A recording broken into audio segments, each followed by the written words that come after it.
Off you go. All right. Technowood School is a school for autistic children and young adults, and we have set this podcast up to provide our pupils with a fantastic opportunity to develop a range of skills whilst interviewing top sportsmen and women from a variety of different sports. Join us today on the TWS Sports Podcast is a former footballer. He played for teams such as is that Derby? Yep. Okay.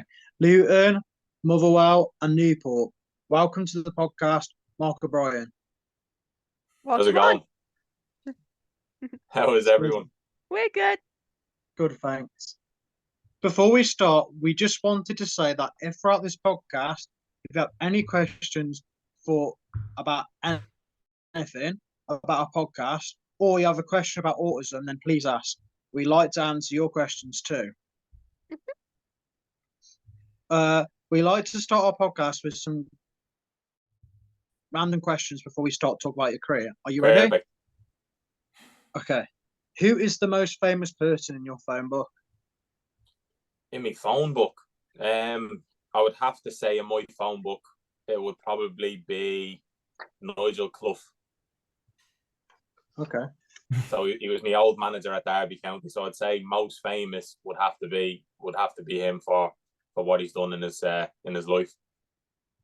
If you could trade let me try that again. If you could trade lives with anyone for a day, who would it be and why? Oh, do you know what? Strangely enough, I'd exchange lives with any astronaut. For some reason, I just have a massive fascination with space, and I would love to try and have a day in space. I think I just love it. As long as you're not planning on doing something crazy like going towards a black hole. Well, yeah, I think going towards a black hole. Unless you want to get spaghettied. Yeah, I don't think that's something that I'd want to do. But just to say I've experienced that, I'd absolutely love it. Okay. If you could have any superpower, what would it be and why? I would love to fly. Flight. Yeah, I'd love to fly. Is that playing into the space thing, so you could just fly to space? Yeah, potentially. And then the fact that I live away from Ireland, so I could always fly home every weekend. I'd love that. Rather than have to wait in airports, I could just literally get up and fly over, see the family. Yeah. Although if you want to go a bit higher than the oxygen allows, you'll also need the ability to not really need it. Well, yeah, see, that's a tough one, that is. So I think just flying to Ireland will do me better. Just watch out for air traffic. Yeah, I'll make sure I'll keep an eye out for that. Thank you for answering those questions. Let's chat about your career. We want to take you back to the beginning and talk about your childhood. What are your memories of growing up, and did you always want to be a footballer? I'd say my earliest memories of growing up, football wasn't something that I 100% wanted. I enjoyed playing football because of my brother, who was 2 years older than me, and he was playing football, and I always thought to myself, I wanted just to do what he done. But when I was younger, I used to do everything. I enjoyed playing Gaelic, the Irish sport, and even not a lot of people knew, but I used to enjoy skateboarding when I was younger, and I used to do all that with my friends. So football was never something that was just a kind of hobby that I was doing. And then as I got older, people were telling me how well I was doing in football, and then once I started to enjoy it that bit more, then football was all that I ever wanted after that. Okay. When you joined Derby, your cousin Cliff Byrne was captain of Scunthorpe. Did that help you as a young man moving over to England to have a family member who had been through the same as you? Yeah, 100%. I think my cousin spoke to me when I had a chance of moving over, and he was telling me, he gave me the kind of harsh reality of it, really saying it's easy to fly over, it's hard to stay there, so the hard work starts when you go over. But he was brilliant for me because, as I said, he was only not so far away from me in case I needed family around me. You could always be down the motorway, and yeah, no, he was brilliant for me. Kind of gave me an insight to what to expect, the hard training, the commitment, the sacrifices that you need to make. But like I said, he was brilliant for me, and as I said, he kind of gave me an eye-opening talking before I flew over, but I absolutely loved it. What was the best and worst thing about moving away from home at such a young age? I think the best thing moving away was the fact that I actually was able to move away to play football. It was all I wanted to do, and the fact that I was moving away for football, like I couldn't have thought of anything better. But I think the hardest part moving away is obviously you're leaving your family and your friends that you've grown up with, and your kind of security blanket of having everybody around you. And then once I moved away, it was difficult at first, obviously being away from the family. But like I said, the plus side was I got to play football every single day, so it kind of softened the blow from being away from them, like for the longevity that I've spent away. Join Derby with the likes of Robbie Savage, Chris Commons, and Barry Barnum. That What sounds was like that banana. like? It's almost What- pronounced like banana too. Don't What tell how I was said that that. like? What was that like to move to a team with some well-established players? Do you know what? It was brilliant. Like I was nervous because obviously, when you sign for a team like that, like they are a massive club and they're a big name in England, and it was something I was looking forward to do, but like I was really nervous. And obviously, when you meet the likes of Robbie Savage, and probably the year before I flew away, you're watching Match of the Day, and he's playing on Premier League. He's played in the Premier League, been there and done it. And like you say, it was nerve wracking, and I was really nervous. But when you kind of meet these people and you train with them and you get to know them, you realize like these are my teammates now. These aren't people I'm watching through a TV anymore. So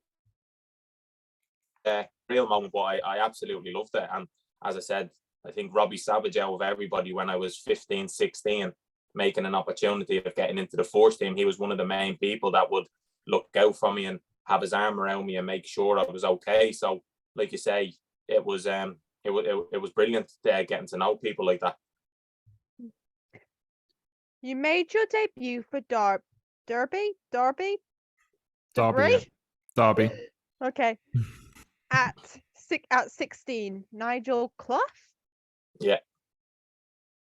These are the weirdest football names I've ever had to say. I know. The team were down 3-0 at halftime, and you came on. What are your memories of that? I remember like traveling down to the game, and I didn't expect to play any sort of minutes. And when half time came and they were 3-0 down against Watford, like I went in at half time, and again I was just thinking, because I'm 16, I'm there for the experience. Like I didn't think I had a chance of playing. And then when we came out for the second half, I remember I was sitting there with one of the other subs, and he looked over the assistant manager's shoulder, and he said, you're coming on after 60 minutes. And I kind of like shook my head thinking, no, I can't be coming on. And I remember I looked over the shoulder, seeing I was coming on after 60 minutes. But then I looked at the scoreboard in the corner, and I had 58 minutes gone in the half. And I literally just went so nervous. Like I went head to toe, like so nervous. And I remember I jogged up and down the sideline, and Nigel Clough called me back, and he said, look, you're going on. He said, be a defender, kick it and head it. And that's all he said to me. And I just thought, brilliant. So I ended up getting onto the pitch. He made it quite simple for me, being so young. And once I went onto the pitch, like I said, I think the momentum of just playing football, like I didn't care whether I was down in the local field or whether I was in a stadium. Once I played, I was fully focused on the game, and I loved every minute of it. Every ball that came to me, like the atmosphere of a stadium, I cleared the ball off the line, like everything that went on. It couldn't have gone any better, and I just loved it, and I wanted the game to continue and keep going because I was getting this. But it was after that moment of the game, it was kind of cemented that this is exactly what I want. I want to be a professional footballer. Like the stadium, the fans, everything involved in it. I just loved every minute of it. Following on with Nigel Clough, what was Nigel Clough like as a person, as a manager? As a person and a manager, as a manager, he was quite tough.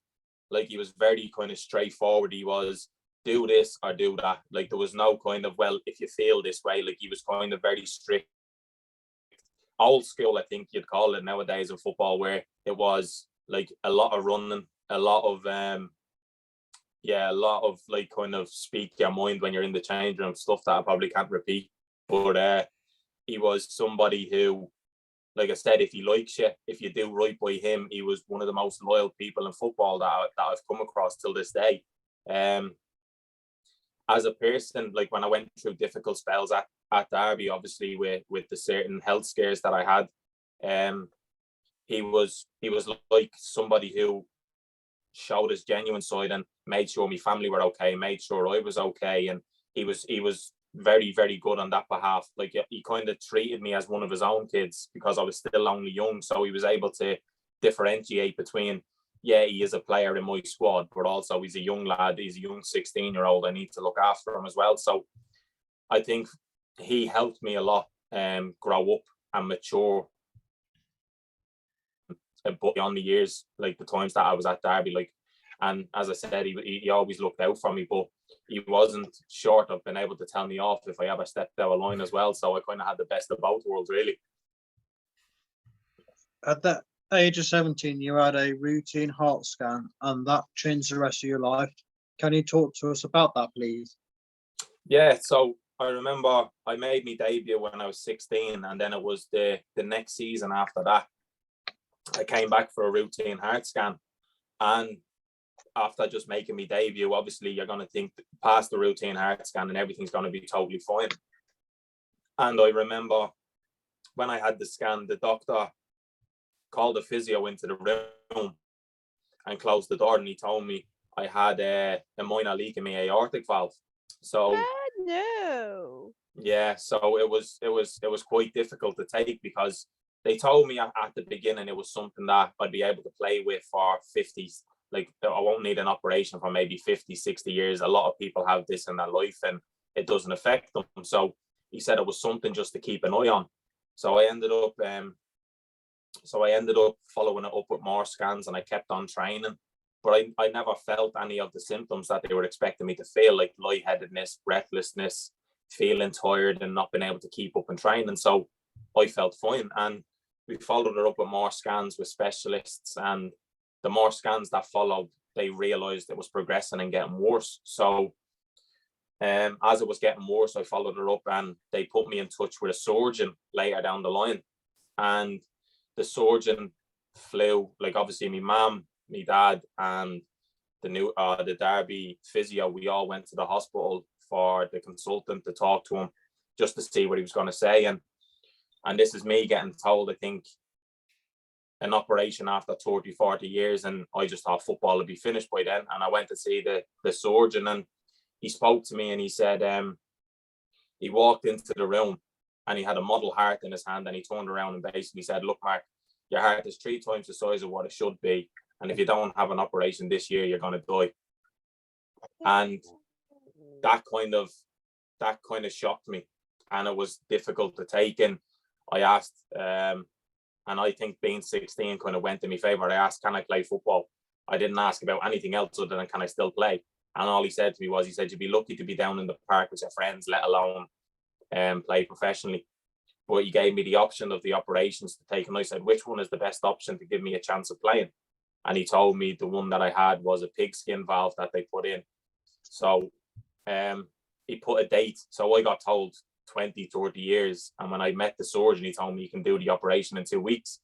So I had 2 weeks to kind of take in the information of needing open heart surgery. I flew home to Dublin, and again, Nigel Clough was making sure I'm okay. Let me spend time with my family for those 2 weeks. And I went and had the open heart surgery, like not thinking what might happen. But again, it was something where they told me I'd never play again. But thankfully, the operation was a success, and I had an opportunity to play for 11, 12 years professionally. And it was something that, like you say, they never told me I'd do. So anything after that was always going to be the best outcome, really.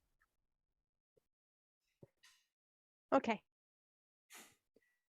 So you could say football saved your life because if you had a different job, you would not have been given health checkups, and it was only because you were a footballer that this problem was identified. Yeah, 100%. And I owe a lot of that to football. Saying football did save me life, because if I was still in Ireland, if I was still playing Sunday League back at home, you don't get these scans, you don't get these results, you don't get things to try and cover you. And I was one of the lucky ones that got given that opportunity, and I was given that opportunity to get the scan, and football itself did save me life. So I do owe a lot to football. I owe a lot to Derby County. I owe a lot to Nigel Clough as a manager, because I look at it and say, if it wasn't for him and looking after me after the operation, I may not have had a football career. So, like I say, I look at things differently now, where at the time it was a shock, and it was something where I didn't realise if I could play football ever again. But then also on the other side, now that I'm a bit older, I can look at it and say, football really did save me life, and I was lucky that I had the opportunity of playing football. Yeah. There were some real characters in that Derby dressing room. Can you talk to us about who were the jokers, and can you remember any funny pranks? Time to lighten the mood. Oh, I'd say again, Robbie Savage was one of these people who was quite the joker.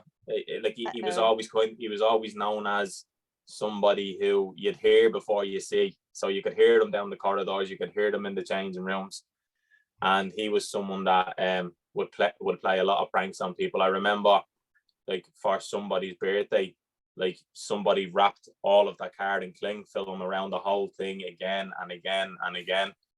There was times where there was a goalkeeper, Stephen Boywater, and he's another person who's a bit of a kind of prankster.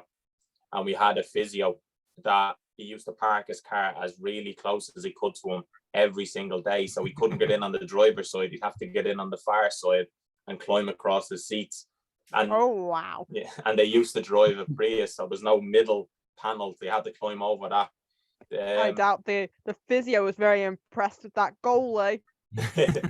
No, he actually wasn't. And there was one time he got up, the physio would normally get into the training ground by, say, 7:30, 8:00 for all the players, and Boywater would get in at 7:00, and he moved his whole desk from his own office, from the physio's office, into the gym, and set up his whole office in the gym. So he moved everything. So when everybody got in, he didn't know. He would loosen wheels on the end of his chair. Like, there was just loads of stuff that went on, but it was all, like you say, fun and games, but it was funny. I doubt not for the physio once those wheels gave way. No, the physio I think fell the first time, but then after that he checked everything over and over and over again when he went into his office, because he just didn't know what was going to happen next. You had a year left on your Derby contract, and you went in to see the manager, Steve McLaren, about the possibility of going out on loan or making it into the Derby squad. What are your memories of that conversation with the manager? Well, I remember we were away in Austria on a pre-season tour, and I had a phone call from Motherwell, and Stuart McCall was the manager at the time, and he spoke to me and said he wanted to take me on loan to Scotland. So when we got back to Derby, I remember I asked Steve McLaren, can I speak to him about a loan move? So I went in and I sat down, and he was saying, like, what are you thinking? And I said, well, look, I said, Motherwell want me to go up there for a 6-month loan in Scotland. I said, what are your thoughts on that, like, for myself at Derby, going into your team, and just seeing what his actual thoughts were on the loan move, if it would be good for me. And I remember I was sitting there, and he said to me, he said, look, he said, we've been meaning to have this chat. And I kind of, like, was thrown back a little bit, not really understanding what he was meaning. And he said to me, look, he said, Mark, he said, you've had your difficult times at Derby. He said, you've had your injuries. He said, you've had your health scare. And he said, I think, he said, your time at Derby is kind of like just flattening off now. He said, you were starting off, and he said, you were going higher, higher, higher. And he said, you're just kind of at the top of it now. And he said, I don't really see it going any further. And I looked at him really, and I was kind of thinking, this isn't the conversation I came in for. What is happening here? And he spoke to me, and all he said was, look, he said, football, he said, is about experiences. He said, you've had your experience at Derby. He said, now with this next year, he said, go out and gain more experience elsewhere and gain a career for yourself. He said, because Derby right now is like a comfort blanket for you. You're happy here, you know everybody, you know the surroundings, but your career isn't going any further. So I said to him, okay. So he said, look, I think going to Motherwell would be good for you.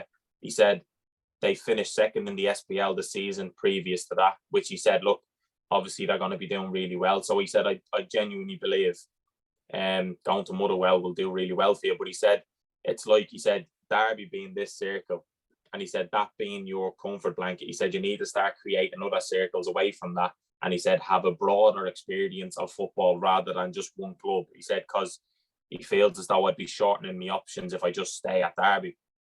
So at the time, I didn't really know how to take it. I walked out of his office thinking, I think I've just been released without even realising that I've been released.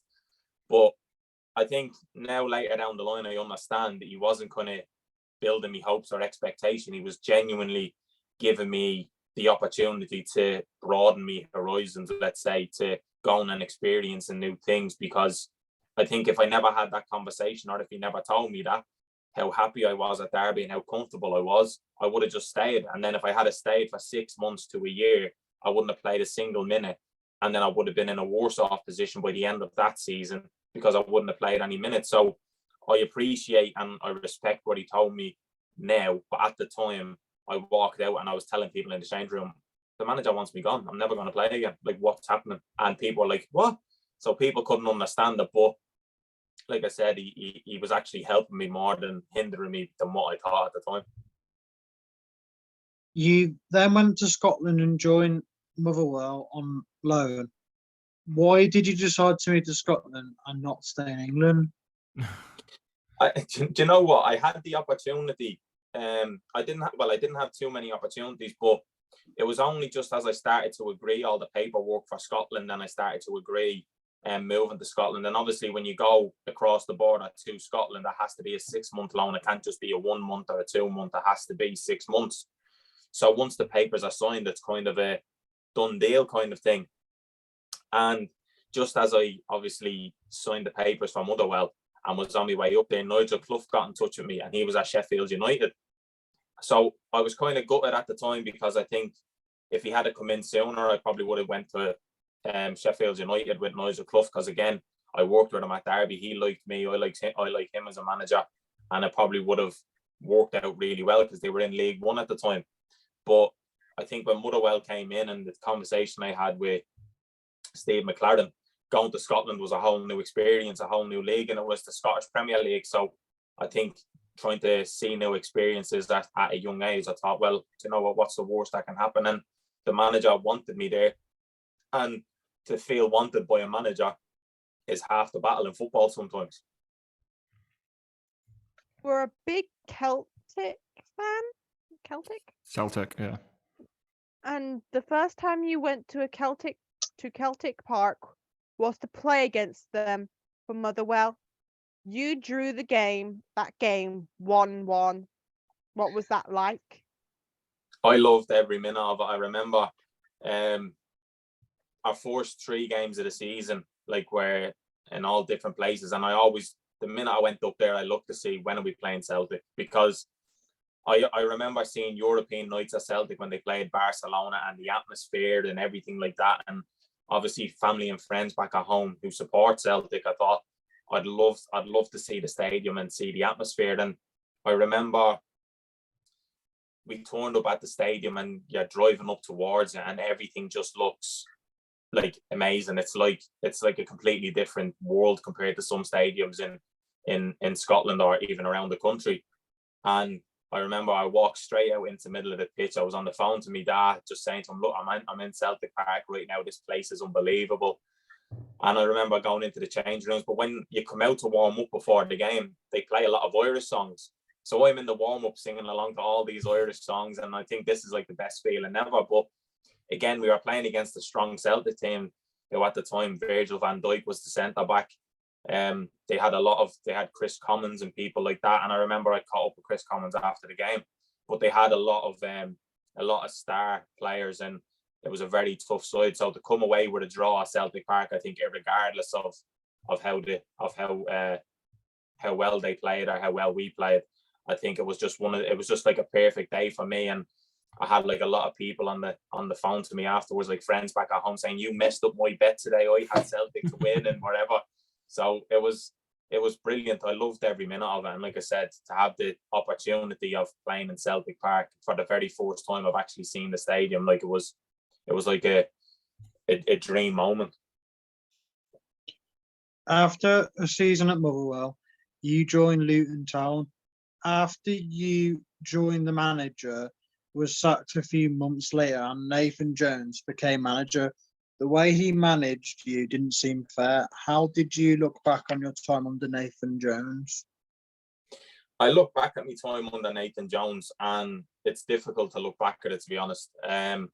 It's a time in my career that I actually really struggled mentally, I think, towards football, because, like, obviously I didn't really speak about it as much at the time. You just think this is part and parcel of football, just get on with it.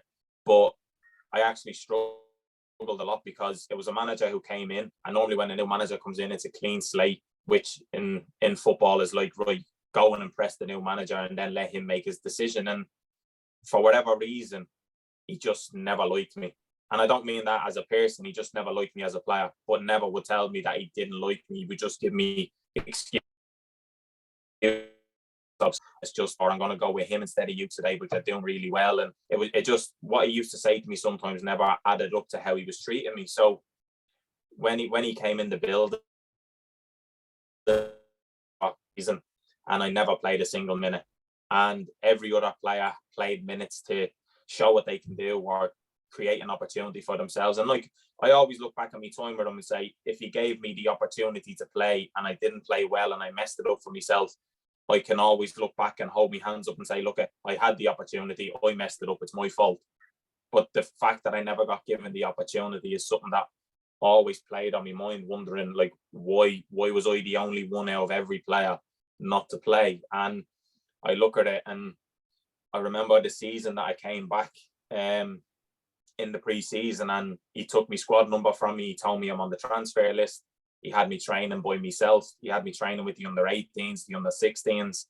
Like, there wasn't a single thing that I was able to do. Pre-season, I had to do that on my own because the under-18s flew away to Italy. The first team flew away to Austria, and I had to go into the training ground by myself and run on the treadmill. Like, there was nothing that, like, if you want to think of football as having the high and mighty life, that I was getting the harsh end of football that people don't really know or speak about. And I found it really, really difficult, and I just couldn't understand. And I got to the point where it was under him with how I was being treated that I actually contemplated moving back to Ireland. I actually thought to myself, I can't take this anymore, because I never seen light at the end of the tunnel. I didn't see opportunities coming my way, because if I'm not playing minutes, nobody's going to want to sign you. So you're kind of stuck in the middle of thinking, where do we go from here? But I think under Nathan Jones was a massive learning curve, and it made me kind of stronger, even like more stronger mentally than it ever did, I think, towards football. I think because I seen it as an opportunity to keep being myself, keep coming in and train hard every day, and kind of create my own look, like not giving up and creating that consistency and that mental staleness that I think you need in football. I think he gave me that without him even realising that he gave me. So if you want to say I'm thankful for him treating me that way to kind of help me progress my career, I welcome it. But it wasn't a nice time in my football career, because it was something that I actually really struggled with. And like you say, it almost made me leave football and give up. So Personally, sorry. Go on, let's go. Personally, to me, that man just sounds like a jerk. Do you know what? I'm going to be blunt. Yeah, be as blunt as you like. So, Mark, I was just thinking, you left Derby under Stephen Claren, who had a very open and honest conversation with you, and then it seems like you had the opposite under Nathan Jones at Luton. Did Nathan ever kind of explain why you weren't selected or why you weren't picked? Do you know what? He actually never did, and that's probably another reason to why. Because, like you say, I had the comparison of the two. I had Steve McLaren, who probably at the time I didn't agree with, but he set me out straight, telling me, "Look, Mark, move on your horizons, create an opportunity elsewhere." All I got told off Nathan Jones was, "You're on a transfer list, and your squad number's taken away from you." Like, not tell me why it's been. The only reason or explanation I ever got off him was, "It's business." And telling somebody like that, I think, regardless of who you are, you can't just give somebody's livelihood a quote as "it's business," because it's business is somebody's life. It's somebody where I've moved away from home. I've lived away long enough to kind of be like, I don't have a family home here. I don't have somewhere where I can pack up my apartment that I was renting. I don't have it somewhere where I can leave all my bags and travel the country to go on trials at places. I need to know definite answers, or if not definite, I need some sort of security somewhere, because I've got nowhere else to go. And that is something that I think he really, for whatever reason, didn't understand, because we had conversations on the phone on deadline day, on the transfer deadline day. We had conversations on the phone telling me, like, do you not back yourself going to other clubs? Do you not back yourself going out on trial? And I said, I do back myself, but I said, where am I going to leave everything? Where am I going to go? What am I going to do? I said, my phone wasn't ringing off the hook of teams wanting me to go to them. I said, so if I was to leave Luton now and take the offer that you're trying to give me to leave, I said, I wouldn't be able, like I said, I have nowhere to go. So I said, at least Luton can be me fallback, or it can be me insurance that at least I'm still getting a living, or still getting paid. Because, look, at the end of the day, I think a lot of people had me misunderstood at Luton, saying to me, look, are you injured? Yeah, you must be injured, because that's all people kind of knew me by sometimes at certain clubs.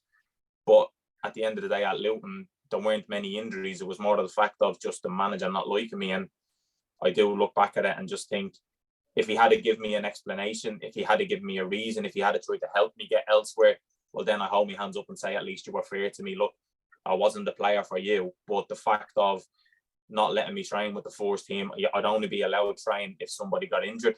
I wasn't allowed to train with them in pre-season, and giving me all these different excuses. Whereas, like I say, it was something that I just never understood. But it opened my eyes to the tough side of football, to the part that people don't speak about or never really makes it out there, because there are two sides of football: the glamour where everybody loves it and things are going great for you, but you also have the opposite side of it where it does mentally test you and really push you to your limits of, if you really want football, you'll come through it, but it really tests your mental strength, to be honest. Looking back at that situation now, if you were the manager of Luton Town, how would you have handled that situation? I think I would have handled it the same way as Steve McLaren. I think I would have just been open and honest. Like, he wasn't bad to me about it. He wasn't cold about it. He just basically said to me, look, these are new experiences, but I would never neglect somebody and tell them not allowed to train with the team. I'd never neglect somebody if they're still a Luton Town player. I think it's very difficult to try and neglect the player, to tell them you're not allowed to train with us, you have to train. And I was 24 at the time, and I'm training with 16, 17, 18-year-olds. And that is something to me that I felt as though it was like a punishment. I was being punished for something that I didn't do, or something that I had no control over. So I think I still would have tried, like, if where you try and still make it as comfortable as possible, but you also try and help the player make phone calls, make arrangements for him to get elsewhere. And I do honestly believe that if that was something that I had to deal with, I think I would have dealt with it in a much different way. You then joined Southport on loan, and this is where you've scored your first ever league goal. Can you talk us through that goal, please? Yeah, it was my first ever time scoring a goal, so I don't think the celebration was anything to go by. But I remember when I went to Southport, like, obviously I've always said this, that I moved away from Ireland to play football. I didn't move away for any other reason. So once I had the opportunity of getting to play for Southport, even though they were in the conference, I loved every minute of it. And I think it was to the point of we were playing against, I think it was Woking we were playing against. And like the game, we were 2-0 up and I went up for the corner and I was standing on the 6-yard box. And it was probably the easiest header I've ever had in football, where I stood in the 6-yard box, the ball came in and I just headed it down into the ground and I went in under the keeper. But yeah, I remember that game for obviously me goal, but then we were 3-0 up and we drew the game 3-3. So it didn't really end in the fairy tale scoring a goal and winning the game. But I think it was nice just to kind of experience me first kind of professional goal, because as I said, I've never experienced it before. So it was nice. That must have been a tough loan for you moving out of the football league. Is it right that you were leaving in the loft of A, B, and B? Don't you mean that? You mean left? Typo error. This says leaving. This, I think that meant left. Computer generated failure. Yeah.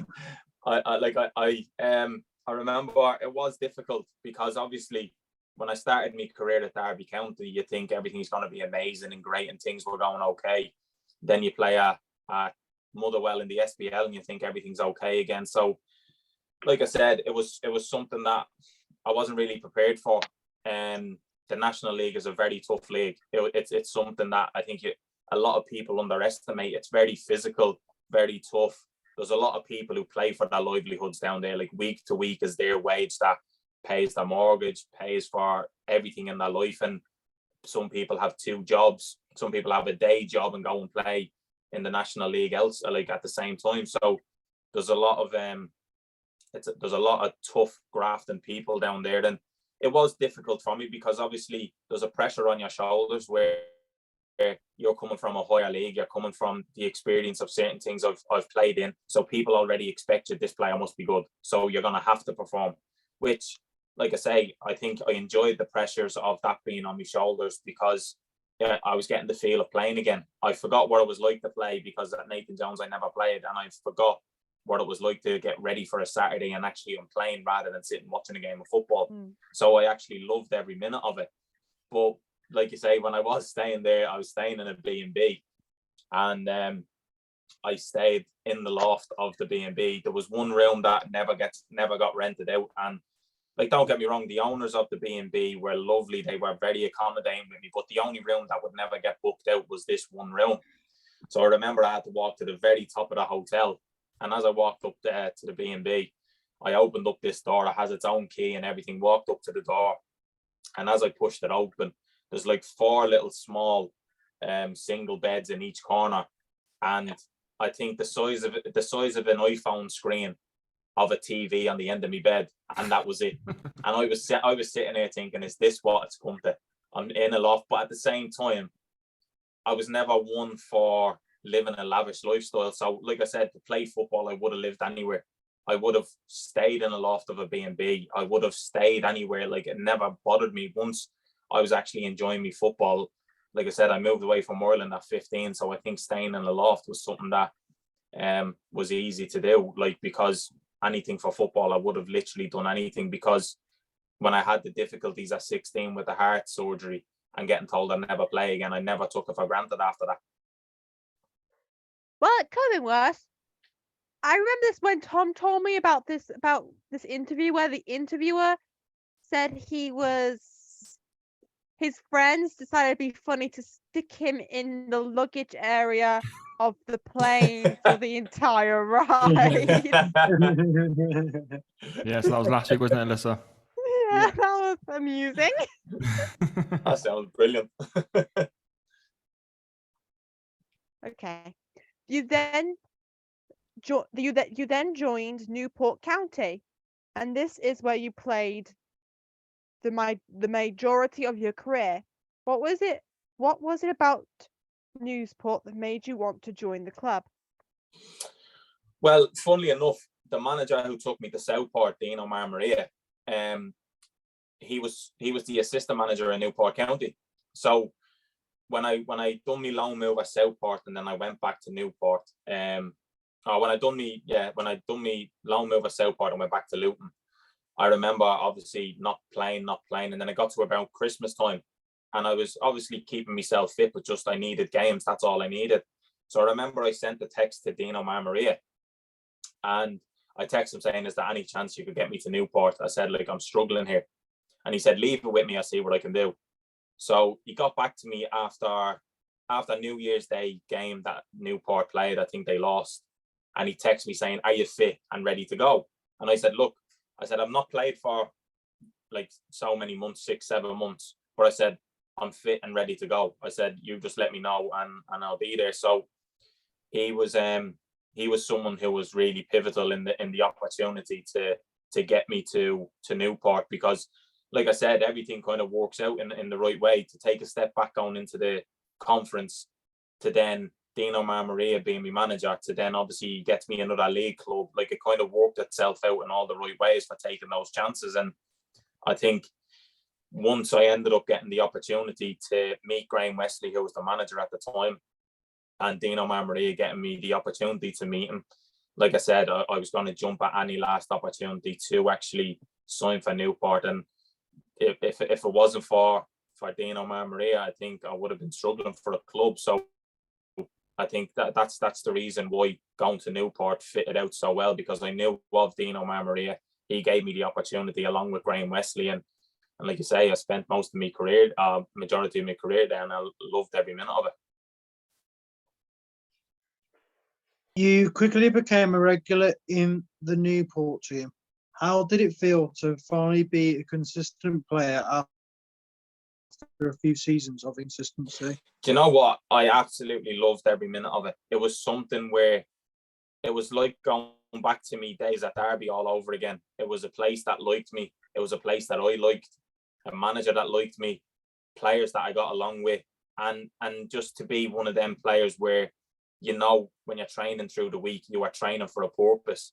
Like, that purpose was back again to want to win a game of football, play for 3 points, getting that competitive edge back again. Like, everything kind of just was brilliant. Like, and I loved every minute of it. And I think that's another reason to why I loved being at Newport, because when you become a fixture and you're in a place, as I say, when you're in a place that appreciate you and like you play, I feel you play your best football because you want to perform for that team. You're comfortable, you're happy, and nothing else matters. Because, as you say, I think happiness is the main part of in football. If you're enjoying it, you're going to play your best football regardless of where it is. And I think having that opportunity to be consistent again and to be a fixture in a team, to know that you're going to play every week or give yourself the best opportunity to play every week. Like, I missed it, and I never realised how much I missed it until I had the opportunity at Newport to go do that.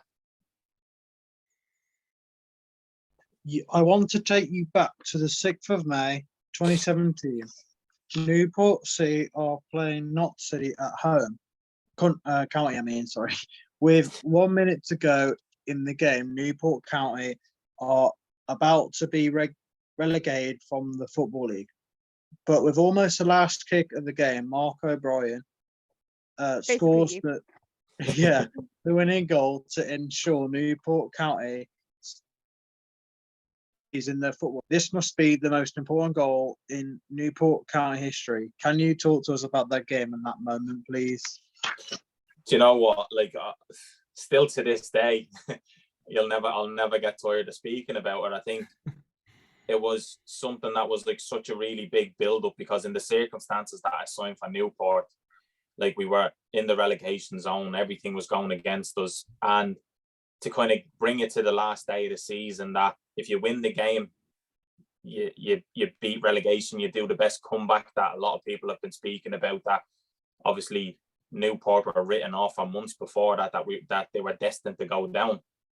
And I remember on that day, it was a 5:20 kickoff. So there was a long day in it. And I remember I woke up at 8-9 o'clock in the hotel that I was staying in, and I just couldn't shake off the feeling of, I wanted to go back to sleep, but the excitement, the nervous, the anxiousness, everything towards that game, I just couldn't get back to sleep. And I was sitting up all morning. And I remember I phoned my dad, and I was getting closer to the game. And I was speaking to my dad, and my dad was like, look, he said, it's a one-off game. He said, all you can do is go out, do what you've been doing, and you should be okay. He said, just go out there and give it your all. That's all you can do. He said, a one-off game, give it everything. So then I said to my dad, I was like, look, I said, I'll phone you when I get to the stadium. He said, don't do that. And I said, why? He said, you haven't done that for the whole 6 months you've been at Newport. He said, don't do it on the most important day. So I was like, okay. So my dad was obviously feeling superstitious as well, but he never really told me that. So we got to the game, and just, we were getting, say, 1,500 to 2,000 fans maximum each game that we played at home in the whole build-up to that game. There weren't many fans turning up. And on the last day of the season, 7,500 turned up. It was sold out, and the atmosphere of the place was crazy. It was an atmosphere where I was thinking, like, I've not played in anything like it. Like, and I mean, for the intensity of the game, I never played in anything like it. Like, the actual significance of what the game meant, I never played in a pressure like it. But as the game's going on, we go 1-0 up. Mickey Demetrio scores the first goal, which, again, nobody remembers, but I always give him a mention in it. He scored the first goal, and like you say, everything's going according to plan. If we beat Hartlepool's result, we stay up, they get relegated. If we match their result, we stay up, they get relegated. If they better our result, we're relegated. So we were 1-0. Hartlepool were losing 1-0. We thought, perfect, this day is going just how we like it. And then obviously Notts County equalised in the second half. And when they equalised, Mickey Demetrio made a tackle, who then kicked it off my shins, who then, when it bounced off my shins, went behind our other defender, and their striker ran in, scored a goal. So technically I had an assist for Notts County on the same day as well. So that was it was tough to take, because obviously we knew we were drawn, Hartlepool were still losing, so we were still okay. And then out of nowhere, I think there was 5 minutes to go, 10 minutes to go, and our manager shouting onto the pitch, get the ball forward, get the ball forward. He puts on two more strikers. Hartlepool were 2-1 up against Doncaster, and we were 1-1. So obviously we were relegated at the time. And I got to around the 88th minute, and I looked over to the bench, and I said, let me go up front. And it was the assistant manager, Wayne Hatswell, said to me, right, go on. So I just jogged up front, just thinking I was going to be a distraction for somebody else to run on and score a goal. I never actually thought I'd be the one scoring a goal. But I remember the ball going over my head, and then it goes back over my head the other way. And Joss Labadie, who was the captain at the time, followed up the ball going back over my head, and he played the ball out wide on the volley.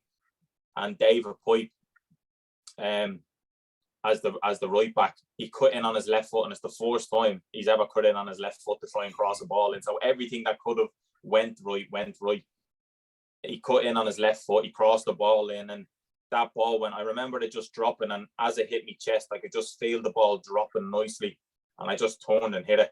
And I even watched the goal back myself, and the defender's so close to me, I look at it and go, any other time a defender blocks that, any other time it goes somewhere. And it was just like, it feels as though it's like kind of one of them moments in football that, with everything that I went through at Luton, with everything that I had to put up with at Luton, and keeping myself going, it was like one of those moments where you go, that was meant for me.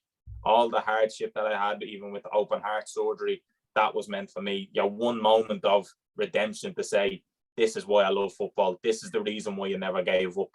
And this is like, you're reaping the rewards of not giving up, really. And like I said, I just remember running off celebrating, and one of the lads giving me a nudge, I'm tumbling.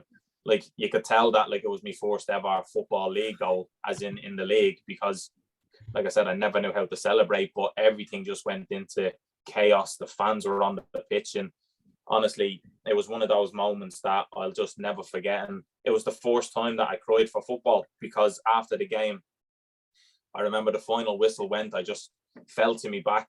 Mickey Demetrio jumped on me, and one of the other players came over. All the fans are surrounding us, and I remember I just started feeling like so overwhelmed with emotion, because I think so much hard work went into the final 6 months of that season, and for it all to come down like a cup final, and to come out of it to know we're not relegated, everything's safe, everything's great. I've got a contract, because not a lot of people knew that I had like a little deal with Graham Wesley when I signed. he basically gave me a kind of incentive when I played and said, if we stay out of relegation, you have a contract at Newport and we'll keep you for another 2 years. He said, if we get relegated, we don't pay you in your summertime. You don't have a contract and the team's relegated. So in itself was a massive for me that gave me security of a new contract, gave me a football team that wanted me to play, and it gave me a life again. It gave me a football life again that I've missed for so long. Like, as I said, it's a moment that I'll never ever forget. How many times a day, Mark, do you watch that goal on YouTube? How many hours are in a day? I'd say I watch it once every hour. Answer 24. Well, then there you go, 24 times a day. I tell you, I could watch that. I just never get sick of watching it. Like, it's something where I kind of look at me sometimes because I was thinking I've never done that in my life and never will I do it again. But like you say, some of these moments just happen, and for whatever reason it fell to me, and I've kind of come up with my own conclusions why it fell to me. But as far as I'm concerned, the game finished 1-0 and Mickey Demetrio didn't even score. So, Mark, was that the season you were 11 points off safety with not many games to go? Was Michael Flynn manager at the time? So Graham Wesley got sacked in March, and I remember Michael Flynn took over. And yeah, I think there was 12 games to go and we were 11 points adrift. So technically, we weren't away, we weren't 100% relegated. But I think for the footballing world, everyone was like, right, Newport are relegated, so-and-so are relegated. Now it's about Hartlepool, but we just kept going and kept going and kept going. And like you say, I think him as a manager, he kind of gave me another new lease of life. Him and Wayne Hatswell are two people when they took over.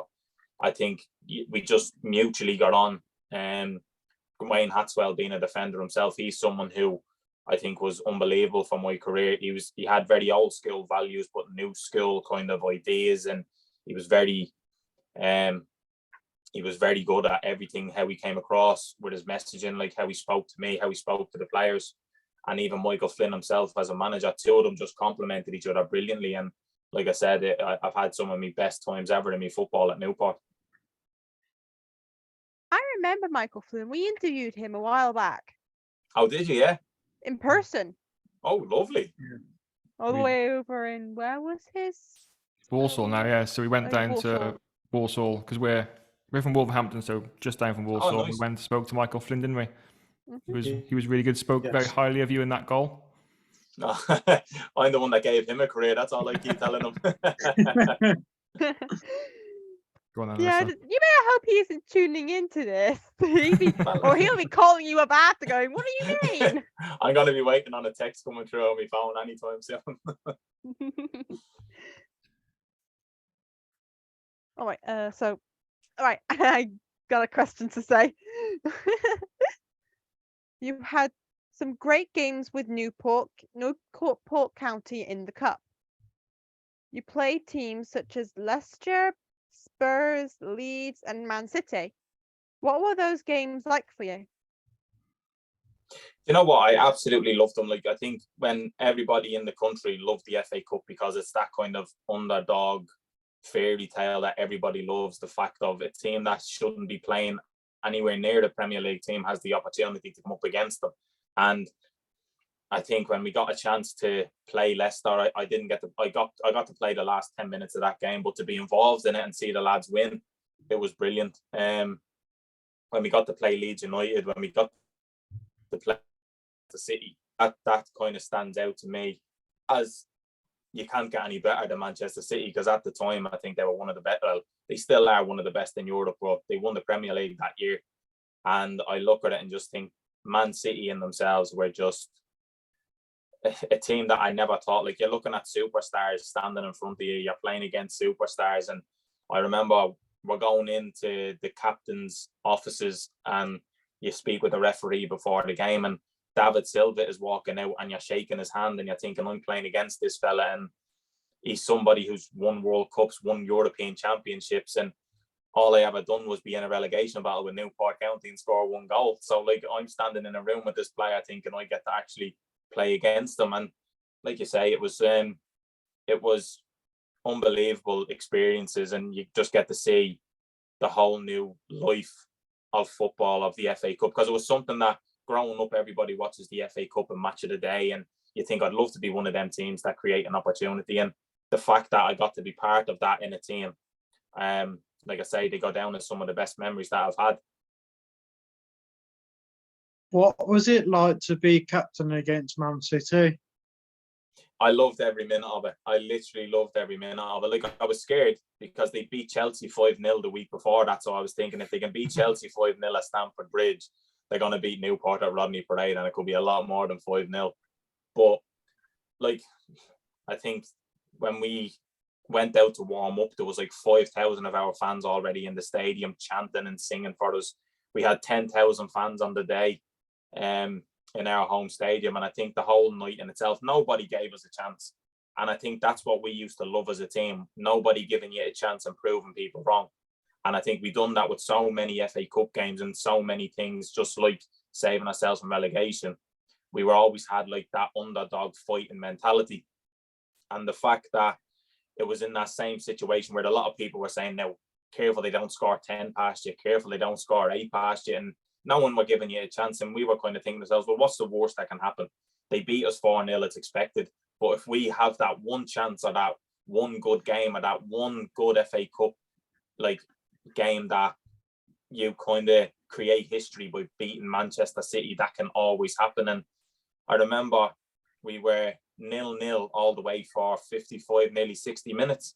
And keeping Man City at the time 0-0 at half time was even an achievement, because I think I remember someone telling me a statistic that I think we were like the 4th or 5th team in Europe to keep Man City to a 0-0 for 45 minutes in the whole of Europe in every team that they played against. So to be part of like kind of a little small group like that for a little place like Newport was unbelievable. But yeah, like the game itself, like you're playing against Gabriel Jesus, David Silva, you're playing against Sane, Mahrez, all these top end players, John Stones and stuff like that. And like you say, it's what you wanted as a footballer your whole life. You watch the Premier League your whole life, and you sit there and think, I'd love to play in the Premier League. And that's the closest that some people, and even myself, would get to that.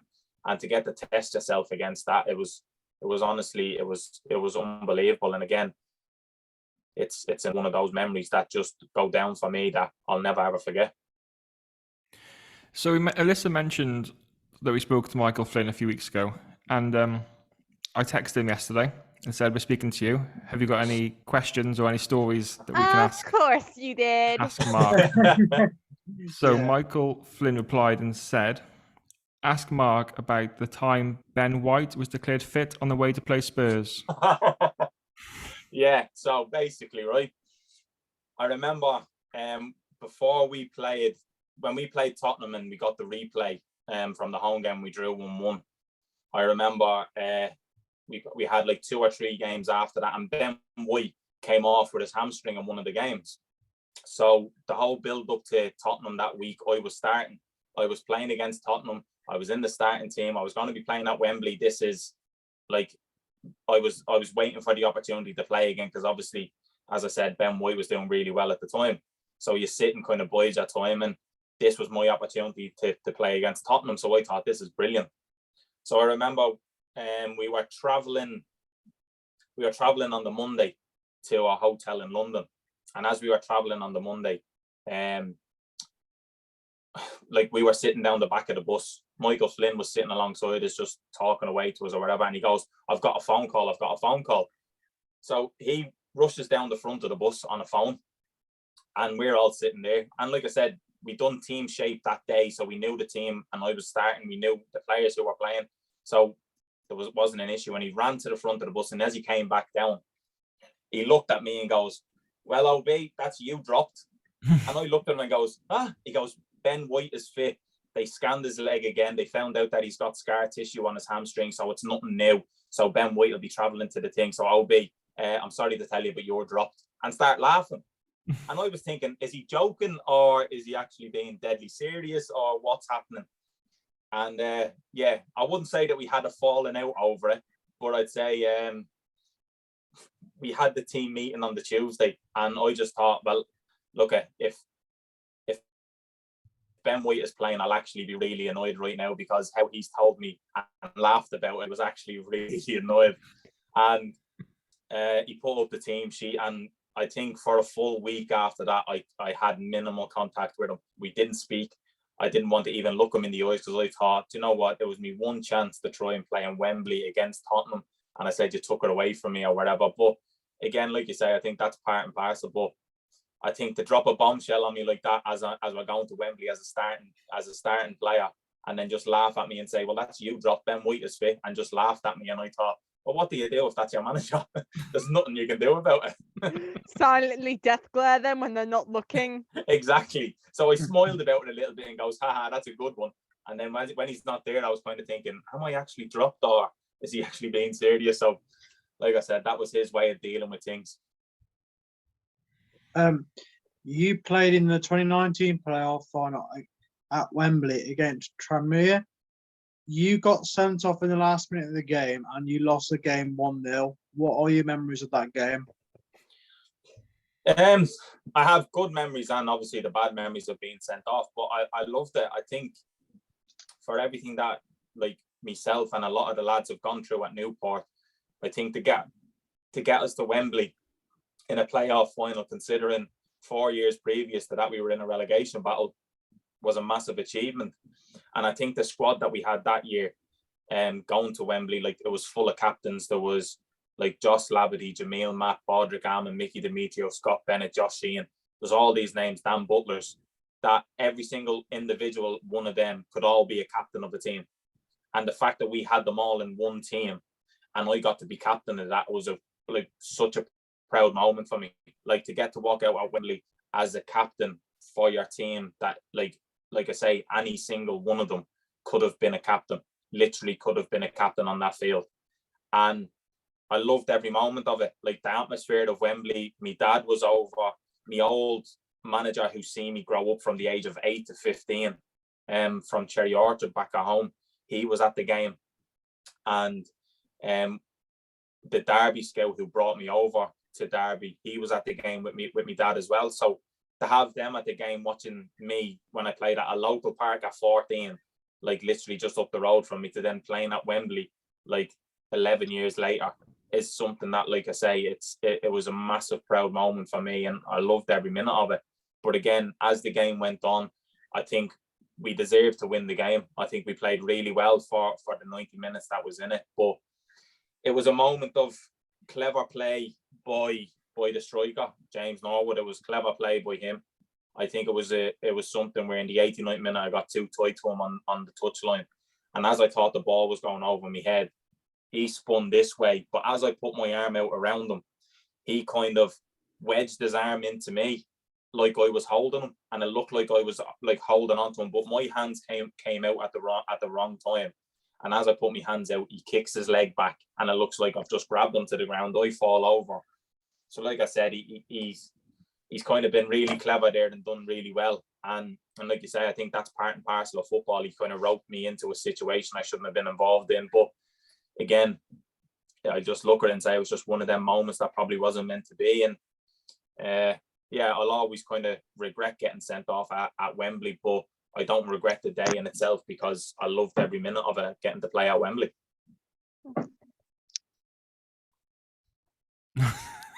Apologies. What does the city of Newport and the fans mean to you? It means a lot to me. I think for all like the stuff that I've gone through at Newport, I think with the hardship that I came in under, the circumstances of being in a relegation battle, and you see what this place means to the fans when we do so well, because us as a football club really generate the town itself. Because when you have the FA Cup games, when you have the big cup games, when you have big games in the league, when you're being successful in the league, it brings everybody together. The stadium starts filling up a lot more. There's more money coming into the city, and the fans are brilliant. Like I love the fans. Like I loved our ground for the fact of everybody hated going there. It was like a little fortress for us. Like anybody who was coming down to Newport, it's going to be a wet day, it's going to be a horrible pitch, It's going to be a team that wants to kick you. It's going to be a horrible atmosphere. The fans are nasty. Like, the fans are horrible to the away team. So, like, that whole atmosphere, you just fed off it. And the fans were, like I say, they've been brilliant for me. They have been brilliant for me. And like I said, it's even like getting sent off at Wembley. The fans backed me and got behind me and said, right, look, dust yourself down, you go again. It's one of these things that happen. And like you say, you kind of take that and you remember that, because I'm sure there's plenty of other fans around the country. If you've done that for that team, they could probably say a lot worse to you than what the Newport fans did to me. And like I said, it's a place that's grown on me year after year. And like I say, I'm still here. I still have a chance and I still work here. And I want to see the place be even more successful to where we took it and where we should have been and could have went. But I still want to be part of that for when it does happen. Okay. Do uncomfortable situations bring the best or worst out of you? And can you think of a time where you're in an uncomfortable position? I'm sure you can think of at least one or a few. Yeah, like if I'd say in an uncomfortable position, I think I actually enjoy uncomfortable positions to an extent. Like, I kind of put myself in positions, like, and this is even going back to my football days, like, I put myself in them positions to be uncomfortable, because I felt as though to be nervous or anxious or to feel like kind of a challenge ahead of me is something that would bring the best out of me. So like you say, you're playing an FA Cup game and you're playing against some of the best teams and one of the best teams in the world. I looked at it and thought, I played really well there. I play in other games and I've been in situations where, like at Luton, the fact of being in an uncomfortable situation of actually speaking up for myself and being in an uncomfortable situation of saying I'm not going to play here, but to keep myself going, it brought the best out of me again. And I always enjoyed the fact of, again, being the underdog and proving people wrong. I think that's what always brought the best out of me, to get to prove somebody wrong who might doubt me. And that goes all the way back from when I was 16, getting told I'd never play football again after my first open heart surgery, to prove a doctor wrong that I played for 11 years. Like, I always enjoyed the fact of saying, well, if you think I can't do it, well, I'm going to do everything in my power to do it. So being uncomfortable while I'm trying to do it brought the best out of me to give me that best opportunity to be successful. I see. You told me not to do it, so I'm going to do it anyways kind of person. Exactly. And that's literally the way that one moment at 16 kind of progressed me from my career and kind of set me up for a career to say, okay, if somebody doubts you, well, then you can either run away from it and hide, or you can face it and say, right, I'm going to prove you wrong. I'm not going to give up, and I'm going to one day prove you wrong, that I'm going to go on and be successful, and what you thought of me doesn't matter anymore. You then felt a change with your heart whilst you were at Newport. Oh, no, Can you tell us about this and what happened? So again, it was during COVID. We had the lockdown, and like, football obviously came to a halt for 2-3 months. And in that 2-3 months, we had like we had like programs from our club to say keep fit. We don't know when football's starting back again. So I remember I went out cycling every day, and I went out with one of the football lads, Matty Dolan, who was obviously a good mate of mine. We went out cycling every day, and as we were going out cycling every day, keeping fit, you just try and keep on going, because, as you say, nobody knows what COVID was at the time. And there was one evening, I think it was around March, April time, I think it was, or it might have been May. It was one or the other. Like, I can't remember. All days came into one under COVID. But I remember I was sitting in my apartment in one evening, and I just remember I got like a big thump in my chest, and I didn't know what it was. I didn't know how it was. I didn't know what it could be. But I just felt as though something wasn't right. I couldn't really catch my breath. And as days went on, like, laying on my left-hand side, I couldn't lay on my left-hand side without not being able to breathe. So I found our club doctor, Daniel Vaughan, and I spoke with him, and I said, look, I keep getting this palpitation in my chest and I don't really know what it is. Is there any chance anybody can have a look at it? But during COVID, all the hospitals are packed up full. Like, it was difficult to get in touch. But I described these symptoms, and he told me at the beginning it might be an ectopic beat, which he said is something where he said your heart will lose rhythm for a second, and then all of a sudden it'll go back in. Just cough for whatever. And I thought, okay, that's fine. He said, normal people, he said, go through this day on a daily basis. So again, for another couple of days, I'm still going out cycling every day, not really knowing what it is. And then spoke with him. I said, Doc, I think I need a scan. I said, I'm getting more tired every day. I said, I feel as though I'm getting more unfit the more I do. I said, something's not right. And it's just that gut feeling of knowing something isn't right, that I'm not just going to accept it. And he said, okay, look, he said, I'll try and see what I can do. So he got me a scan, which, like I said, in those times was so difficult. And our club doctor, like, he was someone who, like, I'd actually have down as like a close friend now. He's helped me through so much. He got me a scan, and I went in, had the scan, and I remember I sat down in the doctor's office, and he just said to me, he goes, Mark, your valve is leaking. And he said, it's leaking quite badly now. He said, it is really bad. He said, yeah, you're going to need open heart surgery. And I remember I just kind of sat there, and I just put my head in my hands like this, and I just said, not again. Basically, I goes, oh, not again. And I just burst into tears. I just started crying. I didn't know how to take it, because I knew after my first open heart surgery at 16, I always said to my family and friends that whenever this has to happen again, I said, I'm going to retire from football. So I said, I'm giving it one open heart surgery for football, and one open heart surgery was going to be for life. And that was a plan I had set out in my head. So regardless of whether I played 11 years or 1 year, after that second open heart surgery, I was calling football a day. So, like, that whole thing of knowing that I had to retire, I just burst into tears. I didn't know how to accept it. I think knowing that I needed open heart surgery as well kind of came into the fold, because I wasn't 16 anymore. I understood the significance of what open heart surgery means. To go through all that again, I think, was something that I was really scared about. And like I said, I knew I had to stop playing football, which is all I've ever known from majority of my life. So it was quite difficult to take. And I think looking back at it now, like I say, it was probably one of the most scariest times in my life so far that I've ever had. I'm trying to hide just listening. But I'm still okay. I'm here now anyway. Thank goodness. Do you look back on your career and be thankful that you were able to have such a good career, or do you look back with frustration and anger? Do you know what? I think at the beginning, I think I look back with frustration and anger a little bit, because obviously I think everybody gets dealt different circumstances in their career, whether that's injury-wise, health-wise, or whether you have a clean run through when you have all the best years of your life. But I looked at it in a bit of frustration, thinking if I didn't get a cruciate ligament or a knee injury at that point, maybe I could have went here. And they're all ifs, buts and maybes. But I also think I look back at it and I'm actually thankful and grateful for the career I've had, and I don't have any regrets. And I think that's something that I've kind of accepted, that I don't have any regrets in football, and I'm kind of glad that I don't, because everything stems back to when I was 16. I got told I'd never have a professional career at all. And the fact that I got to have 11 years. Yeah, that says something different. Yeah.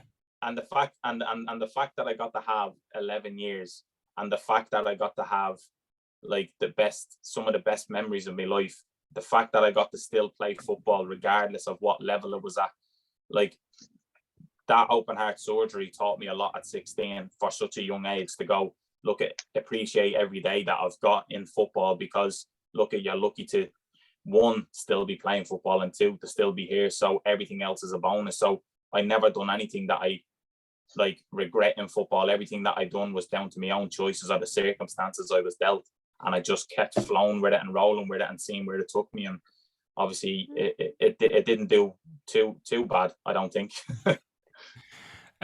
Nearly finished, Mark. I just want to say that someone got in touch with us on Twitter, Gary Wood, and he says, Mark's a county legend.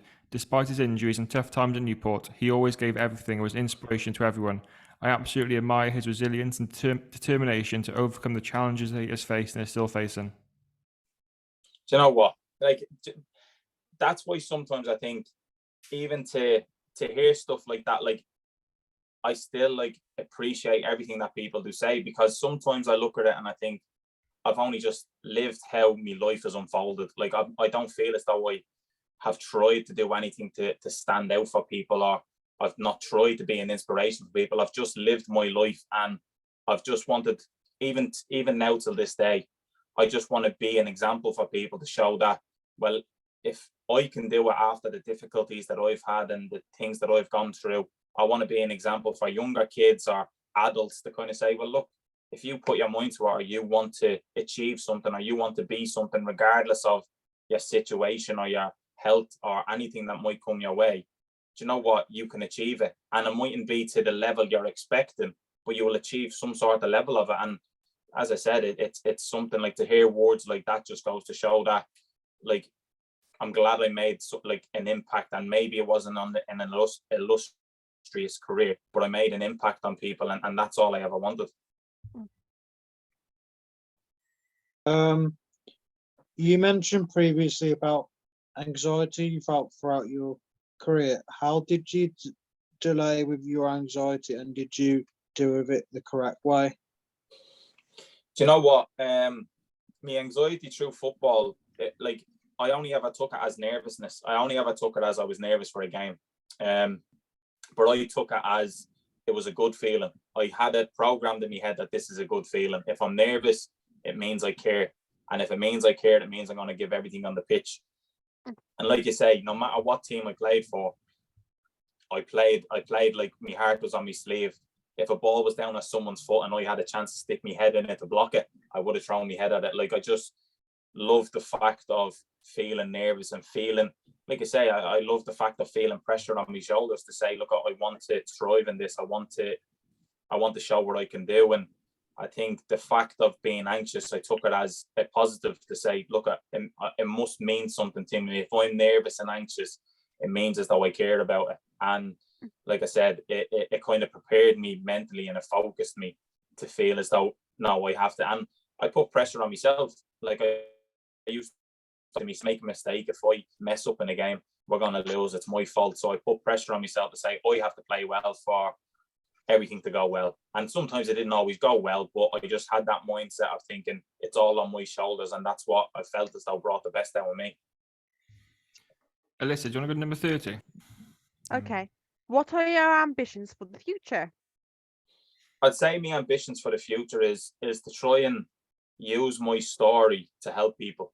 Try and be an example for people going forward, that the whole life after football does exist. I think where I'm at right now, I think I'm enjoying working at Newport and being a player care, where I get to hopefully help the younger lads, mentor them, or help them mentally or physically in a way where I go, this is the path that I went on, or this is what you need to do to get to a certain level, or to just try and help people. And I think where I'm at right now is to try and help people and get myself out there a lot more, even speaking wise, to kind of be an example. I think for a lot of people is something that I want to see for my future and my life, to use what I've gone through and use it as a positive, rather than seeing it as a retirement early from football, and rather see it as I didn't really get the career that I wanted. I'd rather see it as 2 open heart surgeries, poor Mark O'Brien. I want to see it as, no, I've had all these things and it's put me in this position to then share my story. So I look at it and say, I've had to go through these things to then, for my next chapter in life, is to gonna hopefully help people.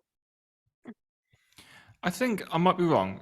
Tom, do you remember, I think it was before Christmas, we spoke to Lee Mears, used to play rugby for England and Bath. And I think he retired early from rugby because of a heart condition. I can't remember off the top of my head what it was, but I remember him talking about it, and he went for a routine heart scan when he was playing rugby, and he was playing for England at the time, and he'd found out he had this, I can't remember what it was, something wrong with his heart. Yeah. And had to retire early. So yeah, maybe is it quite common? Do you know? Do you know what? I do believe it's probably more common than not nowadays, and I don't know why. I don't know whether it's just because I'm a lot more alert to it, or maybe social media is getting bigger so people can share their stories a lot more. But like you say, I think it is something where it does seem to be coming out a lot more. And like I remember when I had me first heart scan, when they picked up on the defect, they told me that they could scan 20 people and over half could all have defects, but it doesn't mean over half are all going to suffer because of it.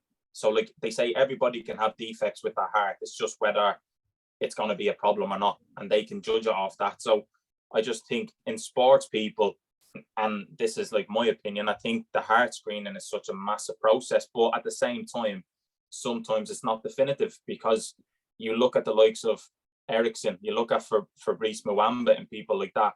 These are people that have obviously gone and had really massive cardiac arrests live on a massive football stage.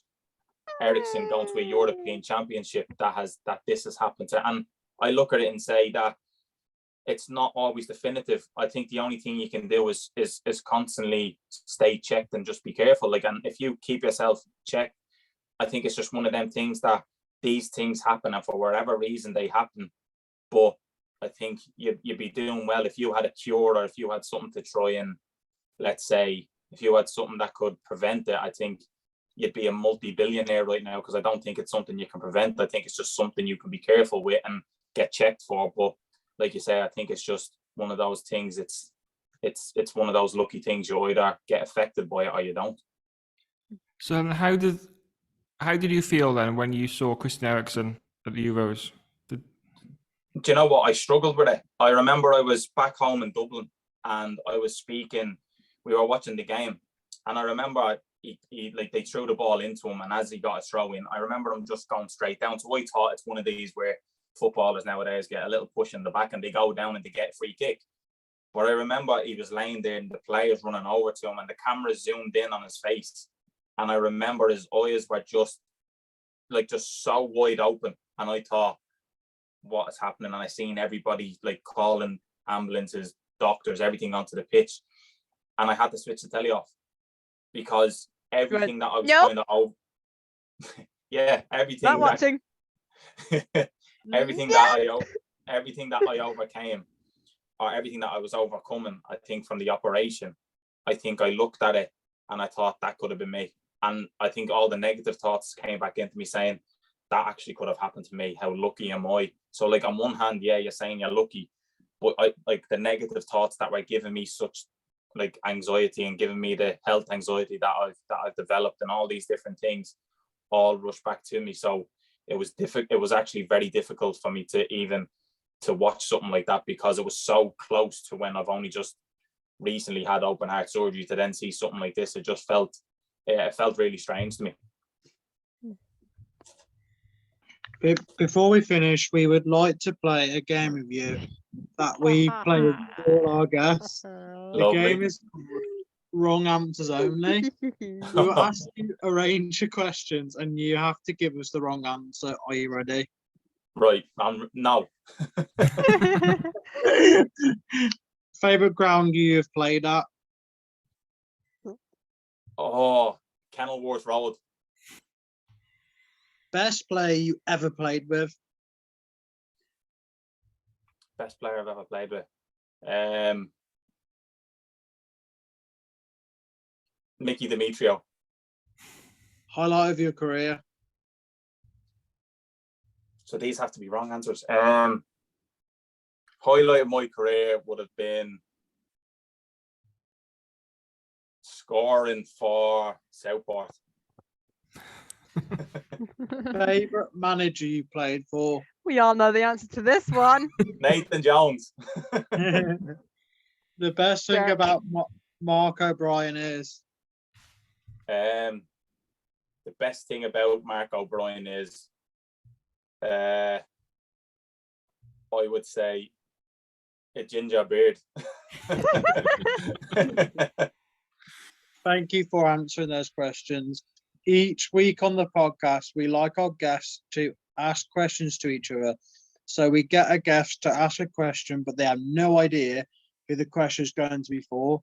This week's question comes from our previous guest, who was former Liverpool player and manager Sammy Lee, and he asked, where in the world would you rather be than sat here right now. That still sounds no. That.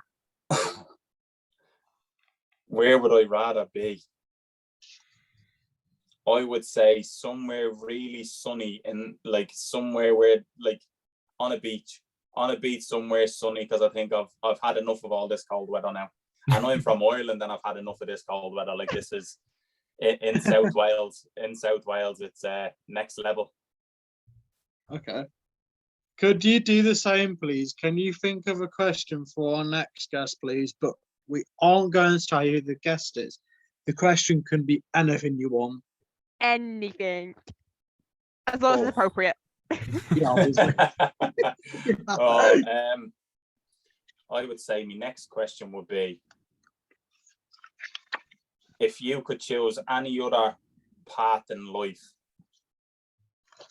what would you choose to do, or what would you choose to be, and why? Gotcha. All right. I would just like to say a big thank you again to everyone who listens to our podcast. We really appreciate it.